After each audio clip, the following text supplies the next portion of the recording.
Петто продолжение на 15-тата седница на Собранието на Република Македонија односно на расправата за Законот за употреба на јазиците. Уставноста или противуставноста на истиот, дали цел на донесување на законот е унапредување на правата на малцинствата или пак добивање на политички поени кај албанската етничка заедница и понатаму останува тема на меѓусебни обвинувања на пратениците. Денешната расправа во главно се темелеше на реплики на излагањето на пратеничката Благица Ласовска од ВМРО ДПМНЕ. Тоа што не го поддржувате законот, значи само едно.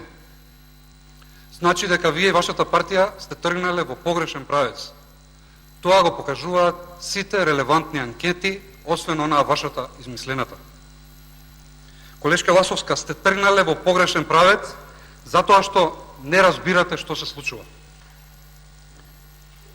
Не разбирате што се случува, затоа што се уште живеете во маглата што ја создадовте. Во маглата, колешке Ласовска, во која убивавте медиуми, ја убивте јавноста и губивте јавниот збор. Со флоскули не се брани неодбранливото. Спомнавте лаги и корупција. Овој закон го предлагате само за да ги сокриете тендерите што Кочо Ангјушев ги доби денес, овие денови.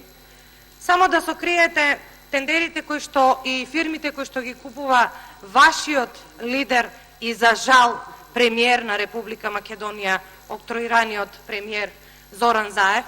Неодамна ја купи Герас Цунев и никаде не слушнавме во медиумите, па сега проценете кога бил медиумскиот мрак, дали тогаш и дали сега. На дневен ред на седницата се и предлог законот за изменување и дополнување на законот за употреба на македонскиот јазик, за издавање вредностни бонови ваучери, како и интерпелациите за работата на министрите за финансии, култура и животна средина и просторно планирање, Драган Тивдовски, Роберт Алагјозовски и Садула Дурако.